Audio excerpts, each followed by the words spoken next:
Hello again, everyone. It's Marsha, aka Sassy Critic, and in this video I'm going to be showing you the books that I chose for the Book of the Month Club November and December 2019. I did not do a November video because November was a very hectic month, so I just got my December book, so I'm going to just show both of you, and then after that I would love to show you a few books that another publisher has sent me. So if you want to see all the books that I got, stick around. All right, so I'm hoping I have these in the right order. The boxes obviously look the same. I think this is the one I got in November. If not, it's okay. It's just two books, child. So let's see what this one is. I don't even remember. Oh, okay. Yes. I remember. I heard really good things about this book. I'm going to take off the wrapping. They always come nicely packaged. So Book of the Month is a monthly book subscription where you get to pick a book or two or three. The first book, the subscription monthly is $14.99. Each add-on book is $9.99, and you can pick up to 3 add-on books. I've had the subscription for probably just about a year now, because I believe I started it in January of this year as part of my goal to get back to reading more. So let's see, for November I chose Ninth House. I heard a lot of good things about this book. I think it's in the fantasy genre and it's by Leigh Bardugo. Okay, so I'm going to read to you real quick a synopsis of the book. It says, it's a tale of power, privilege, dark magic, and murder set among the Ivy League elite. Galaxy Alex Stern is the most unlikely member of Yale's freshman class. Raised in the Los Angeles hinterlands by a hippie mom, Alex dropped out of school early and into a world of shady drug dealer boyfriends, dead-end jobs, and much, much worse. In fact, by age 20, she is the sole survivor of a horrific, unsolved, multiple homicide. Some might say she's thrown her life away, but at her hospital bed, Alex is offered a second chance to attend one of the world's most prestigious universities on a full ride. What's the catch and why her? Still searching for answers, Alex arrives in New Haven, tasked by her mysterious benefactors with monitoring the activities of Yale's secret societies. Their 8 windowless tombs are the well-known haunts of the rich and powerful, from high-ranking politicos to Wall Street's biggest players. But their occult activities are more sinister and more extraordinary than any paranoid imagination might conceive. They tamper with forbidden magic, they raise the dead, and sometimes they prey on the living. That sounds like a good read, and I've heard many good things about this book. It's a thick one, 450 pages long, so probably a really good summer read. So let's move on to my December book. All right, so for December, I only picked one book as well. Yeah, I'm trying to slow down on the books that I choose because I'm not reading them as fast as I'm getting them. So I'm collecting books here, and I kind of need to slow my roll.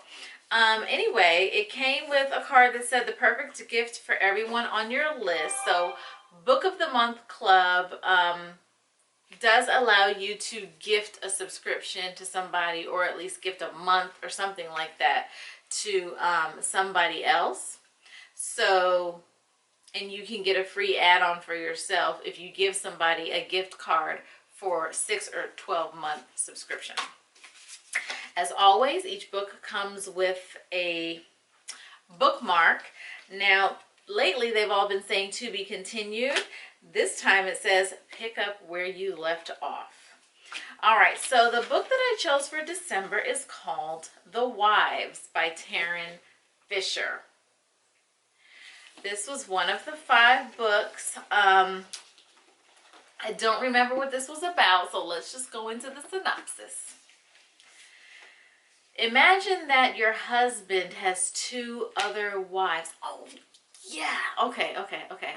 It's coming back to me now when I was like, oh, yes, I want that one. All right. You've never met the other wives. None of you know each other. And because of this unconventional arrangement, you can see your husband, but only one day a week. But you love him so much you don't care, or at least that's what you've told yourself. But one day, while you're doing laundry, you find a scrap of paper in his pocket, an appointment reminder for a woman named Hannah, and you just know it's another one of the wives. You thought you were fine with your arrangement, but you can't help yourself. You track her down, and under false pretenses, you strike up a friendship. Hannah has no idea who you really are. Then Hannah starts showing up to your coffee dates with telltale bruises, and you realize she's being abused by her husband, who, of course, is also your husband, but you've never known him to be violent ever. Who exactly is your husband, and how far would you be willing to go to find out? And who is his mysterious third wife? I'm reading that book. That sounds really interesting. That almost sounds like a movie to me. The Wives, honey. Okay, so now I just want to quickly show you what the kind and generous people at Simon Schuster, what they have sent me over the last few months. Probably over the last 6 months, they've sent me quite a few books for free, just for me to check out. Not, they're not paying me, so it's not sponsored or anything. They're like, hey, we see you like books.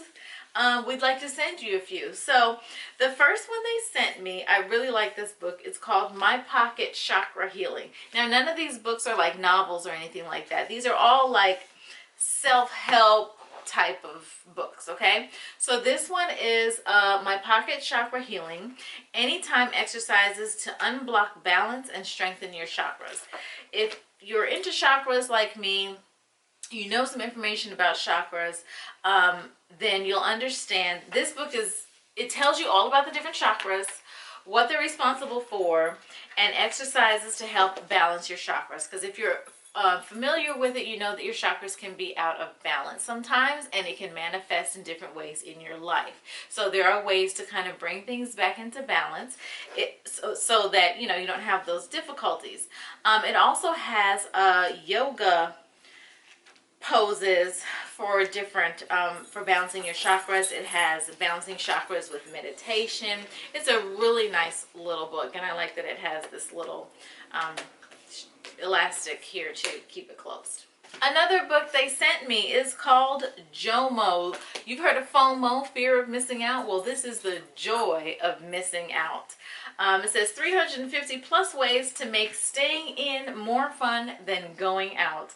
Let me tell you, and see here, it's a review copy. Introverts unite, okay? Hey, I'm all about it.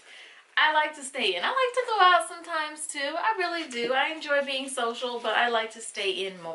And so this book is about celebrating the joy of missing out.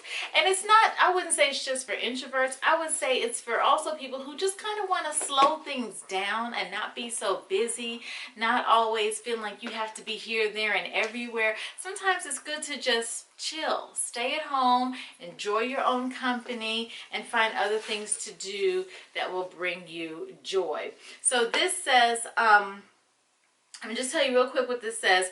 This is your guilt-free guidebook to 350 plus activities for maximum stay-in enjoyment.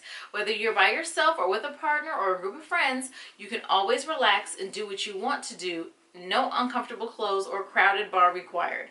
With night-in activities like conquering an intimidating board game, making s'mores, learning origami, designing a gallery wall, and of course building a blanket fort, you'll never cave to FOMO pressure again. So that's what this one's about. Next, if you follow me on Instagram, you may have seen a couple posts that I've made about my new obsession with my planner. I got a happy planner recently, and now I am a planner chick, okay? I don't have multiple planners, just one, but I'm all about the stickers and the decoration and all that kind of extra stuff that goes in planners that I really did not think I was going to get into. So I thought this was really nice when they sent it. It's called the Self-Care Planner, a weekly guide to prioritize prioritize you. If you're a busy person, busy woman, working full-time with kids like myself, my kids have so many activities, sometimes it's really hard to find time for yourself, okay? So this is a good little book to help you plan those times to yourself, because you need to take care of yourself, because you're taking care of everybody else. You have to make time for the person who is most important, and that's you. And that's what this is about. This says, we all know self-care is something we should do, but it's always the first thing we neglect. One part planner, one part life coach. This book empowers you to make yourself the priority you are every day, week, and month of the year. It says, guided by motivating and empowering monthly themes such as move mindfully, cultivate abundance, and instill calm, you'll set your intentions and discover self-care tips to keep you on track to meet your goals. So it has like activities for you to do, to write in. It has prompts. So I think this is a really good one if you want to be more mindful about your own self-care. And the next book is also a type of workbook, and I think I'm going to gift this to somebody. This one is called the No Worries Workbook. 124 lists, activities, and prompts to get out of your head and on with your life by Molly Burford. I know of somebody who worries a lot about a lot, and most of it is really small things that person really cannot control, and that's just a very unhealthy way to be. It's not good for your mental or physical stress at all. So this is another workbook. It has different, like it said, prompts, questions to answer, exercises to do. Nothing long. Look, celebrate your wins instead of always, dwelling on the negative and what you're worrying about. Declutter challenge, checklist. It has a 30-day declutter challenge. Uncover your talents. So I think this is a lot more about focusing on the positive versus the negative things that causes people to worry just too much. And the last book I'm going to show you that they sent me is by Courtney Ackerman. It's called My Pocket Gratitude. It's an anytime exercises for awareness, appreciation, and joy. So it's kind of like, some people have a gratitude journal. Well, this is a gratitude book. It says, you'll learn how gratitude transforms any negative situation by adding a positive perspective and makes otherwise ordinary moments joyful. Through 150 exercises, including positivity activities, yoga, and meditation, you'll bring awareness to your mood while improving both your sense of self and connection to others, whether at home, at work, or on the go. So this is a nice, like an on-the-go book like the Chakra one, with the elastic. A book full of good reminders and ways to keep you mindful about being grateful every day. So those are all the books I wanted to share with you in this video. I hope you liked it. Tell me in the comments if you're familiar with any of these books or you think you would like any of these books. I can also leave the links down below for the Book of the Month Club if you're interested. If you sign up with my referral link, I believe you get your first book for $5, which is awesome, instead of $14.99. So that is really good. And I'll also leave the titles and links of the books that I received from Simon & Schuster. And thank you to Simon & Schuster for sending me these awesome, awesome books. Even if you don't like them for yourself or want them for yourself, they do make great gifts, and the holidays are just around the corner. And again, don't forget to subscribe to my channel, like this video, send me some love, share my videos, and all that great stuff. Don't forget to follow me on Instagram and Twitter and Facebook. I'll leave those links down below as well. And until next time, you take care. Bye-bye.